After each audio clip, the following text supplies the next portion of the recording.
Gold trusted gold buyers. మీరు తాకట్టు పెట్టిన బంగారాన్ని విడిపించి ఈ రోజు ఉన్న మార్కెట్ ధరకు కొనబడును. నమస్కారం, వెల్కమ్ టు ఐ డ్రీమ్. ధర్మ మార్గం విత్ విజిత కార్యక్రమానికి స్వాగతం.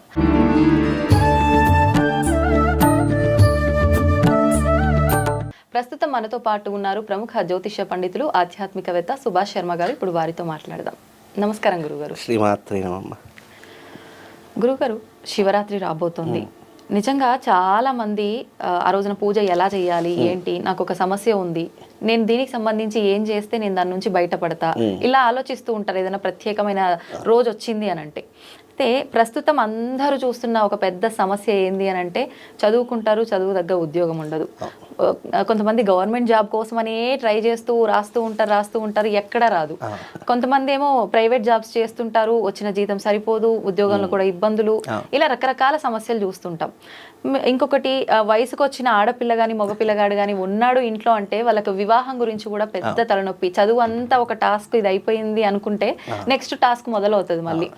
వీటికి ప్రత్యేకించి ఈ రెండు విధానాలకి శివరాత్రి రోజు ఏ రకంగా ఆ శివయ్యకు మనం పూజ చేస్తే ప్రసన్నం చేసుకోవచ్చు, వీటి నుంచి బయటపడవచ్చు? చాలా అద్భుతమైనటువంటి ప్రశ్న, తప్పకుండా తెలియజేస్తారు. ముందుగా ప్రేక్షకులందరికీ శ్రీమాత్రే నమః, శ్రీ గురుభ్యో నమః. మృత్యుంజయాయ రుద్రాయ నీలకంఠాయ శంభవే అమృతేశాయ శర్వాయ మహాదేవాయ తే నమః. శివుడు సర్వలోక ఉపకారి.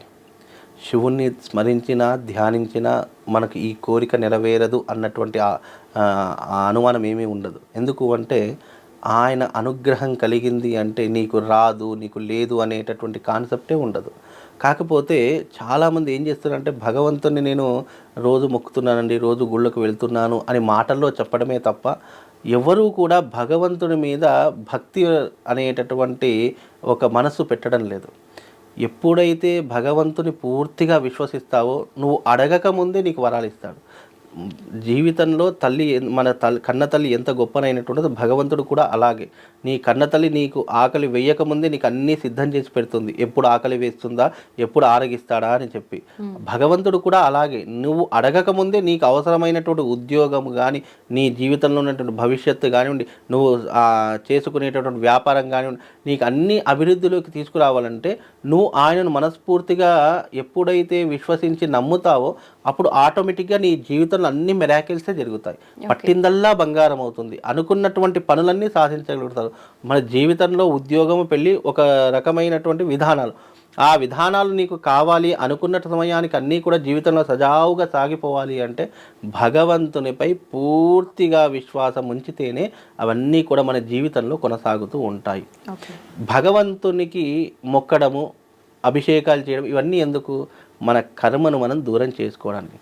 ప్రపంచంలో పుట్టిన ప్రతి ఒక్క మానవుడు కర్మబద్ధుడే. కర్మను తొలగించుకోవడానికే ఇలా అనేక రకాల యజ్ఞయాగాదులు, అనేక రకాలైనటువంటి పూజాధిక్రతువులు, అభిషేకాలు ఇవన్నీ కూడా ఆచరిస్తున్నాడు. ఇప్పుడు వచ్చేటటువంటిది మహాశివరాత్రి పర్వదినమునందు మానవుడు తన యొక్క కోరికలన్నీ కూడా నెరవేర్చుకోవడానికి ఆ పరమశివుడే భూలోకానికి వచ్చేటటువంటి ఒక అద్భుతమైనటువంటి రోజు అని చెప్పుకోవచ్చు. ఆ పరమశివుడు భూమి మీద కాలు మోపేటటువంటి ఒక అద్భుతమైనటువంటి రోజుగా కూడా మనము పరిగణలోకి తీసుకోవచ్చు. శివపార్వతుల సమేతంగా సాక్షాత్తు కైలాసమంతా కూడా దిగి వచ్చేటటువంటి మహత్తరమైనటువంటి రోజు ఏదైనా ఉంది అంటే అది మహాశివరాత్రి పర్వదినము. కేవలం మనుషులే కాదు, దేవతలు సైతం శివుని ఆరాధించేటటువంటి సమయం మహాశివరాత్రి. కాబట్టి ఆ మహాశివరాత్రి పర్వదినమున మీరు అన్నట్టుగా జీవితంలో ఉద్యోగం రావట్లేదు, జీవితంలో వివాహం కావట్లేదు, వివాహం ఆలస్యం అవుతుంది, లేదా ఆటంకాలు జరుగుతున్నాయి, చాలామంది పెళ్ళై విడిపోయినటువంటి వాళ్ళు కూడా ఉంటూ ఉంటారు. అలాంటి వారికి కూడా భగవంతుడి యొక్క అనుగ్రహం వల్ల వివాహం కావాలన్నా, ఉద్యోగం రావాలనుకున్నా శివుడి యొక్క అనుగ్రహం కొరకు శివరాత్రి రోజున చేసేటటువంటి క్రతువుల్లో కొన్ని ప్రధానమైనటువంటి నియమాలు చెప్తాను. ఎవరైతే శివశక్తి స్ఫటికలింగాన్ని నిరంతరము పూజిస్తారో వాళ్లకు తప్పకుండా జీవితంలో ఇది కావాలి అని అడగాల్సిన పనే ఉండదు. తప్పకుండా వాళ్ళకు ఆ భగవంతుడు సమయానికంటే ముందుగానే వాళ్ళ జీవితంలో ఆ కోరిక నెరవేరుస్తాడట. ఎందుకంటే కలియుగంలో ప్రతి ఒక్కరు ఆరాధించవలసినటువంటి లింగం శివశక్తి స్ఫటిక మీరు లింగం. మొన్న ఒక వీడియోలో పైన అమ్మవారి శ్రీచక్రం అమ్మవారి యొక్క శ్రీచక్రం అదేనమ్మా. ఎందుకు అని అంటే కనుక ఇక్కడ శక్తి శివుడు రెండు తత్వాలను ఎవరైతే ఏకకాలంలో ఆరాధిస్తారో వాళ్లకు విద్య, ఉద్యోగము, వివాహము, సంతానం ఇలా ఒకటి కాదు రెండు కాదు అన్నింటిలో కూడా వాళ్లకు ఆ శివుడి యొక్క అనుగ్రహం సంపూర్ణంగా కలుగుతుంది. అందులోనూ ఈ ఇప్పుడు వచ్చేటటువంటి మహాశివరాత్రి కాబట్టి ప్రతి ఒక్కరూ కూడా మీ దగ్గరలో ఉన్నటువంటి క్షేత్రం ఆలయానికైనా సరే, మీ ఇంట్లో ఉన్నటువంటి శివలింగానికైనా సరే మీరు ఏం చేస్తారు అంటే గనక చెరుకు రసముతో అభిషేకం చేయండి. కేవలం చెరుకు రసం, ఇంకా పాలు, పంచామృతం, పెరుగు, తేనె ఏమీ అవసరం లేదు. కేవలం చెరుకు రసముతో అభిషేకం చేయడం ద్వారా ఉద్యోగ ప్రాప్తి కలుగుతుంది, ఐశ్వర్య ప్రాప్తి కలుగుతుంది, అలాగే వివాహం కూడా సకాలంలో మనిషికి నెరవేరుతుంది. అంటే ఈ వివాహంలో లేదా ఆటంకాలున్నా ఇబ్బందులున్నా అవన్నీ కూడా శాశ్వతంగా తొలగిపోయేటటువంటి అవకాశము ఈ యొక్క అభిషేకం ద్వారా కలుగుతుంది. ఇప్పుడు చాలా మంది ఈ జనరేషన్ వాళ్ళు నమ్మే వాళ్ళు ఉన్నారు, నమ్మని వాళ్ళు ఉన్నారు. ఇప్పుడు ఈ శివలింగానికి చెరుకు రసం ఇదంతా అంటే ఫర్ ఎగ్జాంపుల్ అబ్బాయే చూడండి, అబ్బాయికి ఉద్యోగం లేదు, తల్లిదండ్రులు బాధపడుతున్నారు. ఇప్పుడు ఈ వీడియో చూసి ఈ విధానం పాటించాలని చెప్పి అంటే మూర్ఖంగా ఉంటారు, చేయనంటారు. వాళ్ళ బదులుగా పేరెంట్స్ కానీ వాళ్ళ సిస్టర్స్ అట్లా ఇంట్లో వాళ్ళు ఎవరైనా చేయొచ్చా? ఇక్కడ రెండు ఆప్షన్స్ అమ్మా. ఫస్ట్ ఆప్షన్ ఏంటంటే ఎవరికి రోగం ఉందో వాళ్ళే మందులు వాడాలి. ఎవరికైతే జ్వరం వచ్చిందో వాడే టాబ్లెట్ వేసుకోవాలి. ఎవరికైతే దెబ్బ తాకిందో వాడే నొప్పి అనుభవించాలి. అలాగే జీవితంలో కూడా ఫస్ట్ ప్రిఫరెన్స్ ఏంటి అంటే భగవంతుడు నీకు ఏదైనా కావాలి అనుకున్నప్పుడు దానికి నువ్వే ప్రయత్నపూర్వకంగా ప్రయత్నిస్తే నీకు ఏదైనా కూడా సాధించగలుగుతావు.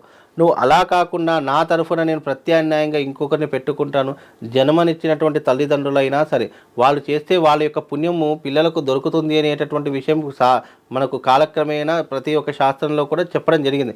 కాకపోతే ఏంటంటే కొన్ని అవకాశాలు ఎలాంటి ఇప్పుడు విద్య, ఉద్యోగం, ఆరోగ్యము ఇవన్నీ కూడా ఎవరికి వాళ్ళే సంపాదించుకోవాలి. ఇప్పుడు నేను చదువుకుంటున్నానండి, నేను చదువుకున్నటువంటి సమయంలో నా బదులు మా అమ్మగారు మా నాన్నగారు ఎగ్జామ్ రాస్తే బాగుంటుందా అంటే అది కుదురుతుందా? ఎందుకు? బికాజ్ నువ్వు చదువుకుంటే నువ్వు ప్రయోజకుడు అవుతావు, నీకు జ్ఞానం అనేటటువంటిది వస్తుంది, నీ జీవితాన్ని నువ్వు ఉద్ధరింపజేసుకోగలుగుతావు. అలాగే ఇప్పుడు అన్నీ చేస్తే కుదరదు. కొడుకు ఆరోగ్యంగా లేడు, లేదా కొడుకుకు రావడం కుదరడం లేదు, లేదా అబ్బాయికి ఏ సమయంలో కూడా సమయం దొరకట్లేదు అంటే ప్రత్యామ్నాయంగా అట్లా చేసుకోవచ్చు. కానీ నీకు అవకాశం ఉండి నీ కాళ్ళు చేతులు బాగా ఉన్నాయి, పరమశివుడు నీకు సంపూర్ణమైనటువంటి ఆరోగ్యాన్ని ప్రసాదించాడు, నీ కాళ్ళు చేతులు అవయవాలు అన్నీ బాగున్నాయి, నువ్వు బాగున్నప్పుడు భగవంతుని నువ్వు దర్శించకపోతే నీ జీవితం ఎందుకు? ఇంకా భగవంతుడు ఎందుకు చూడాలి? Give respect and take respect. నీకు నేను మర్యాద ఇస్తే నువ్వు నాకు మర్యాద ఇస్తావు. అలాంటి భగవంతుడి విషయంలో కూడా అంతే. నువ్వు నా దగ్గరికి వచ్చి అర్చిస్తే పూజించి చేస్తే నేను నీకు ఫలితం ఇస్తానని కాదు ఇక్కడ. కాకపోతే నీకు అన్నీ బాగున్నప్పుడు నువ్వు వచ్చి చేయడంలో తప్పేముంది? దానికి బదులుగా మా అమ్మగారు చేస్తారండి, మా నాన్నగారు చేస్తారండి, నా బదులుగా వాళ్ళు చేస్తే ఏదైనా పుణ్యం, ఎవరికి ఏ పుణ్యం, ఎవరి కర్మ వాళ్ళ వెంటిది. కలియుగం. నువ్వు తింటే నీ కడుపే నిండుతుంది. నువ్వు అయ్యో కొడుకు తినట్లేదు కదా అని చెప్పేసి నేను కడుపు మార్చుకున్నాను అనుకో, ఇద్దరి కడుపు మారుతుంది. కాబట్టి నీ యొక్క సాధన నువ్వు చేస్తేనే నీ జీవితంలో అన్నీ కూడా నెరవేరుతాయి. ఇప్పుడు వివాహం ఆలస్యమైన వాళ్ళకి, వివాహ జీవితంలో ఇబ్బందులు ఉన్న వాళ్ళు కూడా ఈ విధానమే ఆచరించాలి. ప్రపంచంలో ఎవరైనా ఇదే విధానం పాటించాలి. ఇది కలియుగం అండి. కలియుగంలో ఎలా ఉంటుందంటే నువ్వు వెళ్ళి స్వయంగా నువ్వు యొక్క రెమెడీస్ నువ్వు చేసుకుంటేనే నీకు అందులో ఏదైనా లాభం ఉంటుంది, ఆ భగవంతుడి అనుగ్రహం లభిస్తుంది తప్ప నా బదులుగా వేరే వాళ్ళు చేస్తారు అంటే పాపం నీకు వస్తుంది, పుణ్యం వాడికి వెళ్ళిపోతుంది. ఇట్లా ఉంటుంది ఈ జనరేషన్లో. ఎందుకంటే ఇది కలియుగంలో కాబట్టి కలియుగంలో ఎవరి కర్తవ్యం వాడే నిర్వహించాలి, ఎవడి పని వాడే చేసుకోవాలి. నా పని వాడు చేస్తాడు, వీడి పని వాడు చేస్తాడంటే అది కుదరదు, మన లాభం అంతా వాడికి వెళ్ళిపోతుంది. కాబట్టి ఎప్పుడైనా కూడా మీరు గమనించండి, భగవంతుని యొక్క ఆరాధన, మన యొక్క దేహంలో చేసుకోవాల్సిన జాగ్రత్తలు ఎప్పుడు కూడా మనమే పాటించుకోవాలి. నా దేహం జాగ్రత్త నేను చూసుకోకుండా పక్క ఉన్నవాడి కోసం చూశాననుకోండి, నా దేహం పాడవుతుంది. అలాగే మన జీవితంలో మనం చేయవలసినటువంటి కర్మ మనమే ఆచరణ చేసుకోవాలి.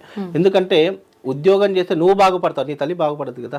ఉద్యోగం చేయడం వల్ల నీకు జీవితంలో నీకు వివాహం కావడం వల్ల నీ జీవితం వృద్ధిలోకి వస్తుంది. అంతేకాదు అవి నీ జీవితానికి వ్యక్తిగతంగా ఉపయోగపడేటటువంటి విధానాలు కాబట్టి నువ్వే చేసుకోవాలి. కాబట్టి ఈ శివరాత్రి రోజున చెరుకు రసంతో అభిషేకం చేసుకోండి. వివాహం కానటువంటి వారికి వివాహం అవుతుంది. అలాగే ఉద్యోగం లేనటువంటి వారికి తప్పకుండా తొందరగా ఉద్యోగ ప్రయత్నాలు కలిగే అవకాశం తప్పకుండా కలుగుతుంది. ఇంకోటి ఏంటంటే ఇది కేవలం శివరాత్రి రోజే చెప్పారు కదండి, సరే శివరాత్రి రోజు వెళ్ళి చేసుకుంటాను, ఇక నా అభిషేకం అయిపోయింది, నాకు తెల్లారి ఉద్యోగం, ఎలా కాదు. శివరాత్రి రోజు చేసుకొని మీ ఇంట్లో తప్పకుండా ప్రతిరోజు, లేదా ప్రతిరోజు కుదరలేదు, కనీసం సోమవారం అయినా సరే ఒక స్ఫటికలింగాన్ని పెట్టుకొని దాన్ని చెరుకు రసంతో అభిషేకం చేయండి. ఆ శివశక్తి స్ఫటికలింగానికి అభిషేకం చేయడం ద్వారా మీ జీవితంలో తెలియకుండానే మార్పు వచ్చేస్తుంది. మీ జీవితము అభివృద్ధి పథం వైపు వెళ్ళేటటువంటి లక్షణాలు ఉంటాయి. ఆ భగవంతుడు మిమ్మల్ని సన్మార్గంలో తీసుకొని వెళ్తాడు. మీ జీవితంలో మీకు ఏడ్చే అవకాశము, బాధపడే అవకాశం, దుఃఖపడే అవకాశం మీకు జీవితంలో భగవంతుడు ఏర్పరచకుండా చేస్తాడు.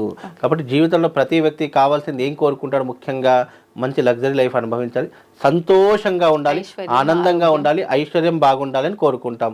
ఈ మూడు ఉన్నాయనుకో, ఇప్పుడు మనకు ఐశ్వర్యం ఉంది, ఆనందం ఉంది, సంతోషం ఉంది, ఇంతకు మించి అతీతంగా కోరుకునేది ఏమీ కూడా లేదు కదా. ఈ మూడు కూడా నీకు కావాలి. ఇప్పుడు సంతోషము, ఆనందం, ఐశ్వర్యం ఎక్కడి నుంచి వస్తుంది?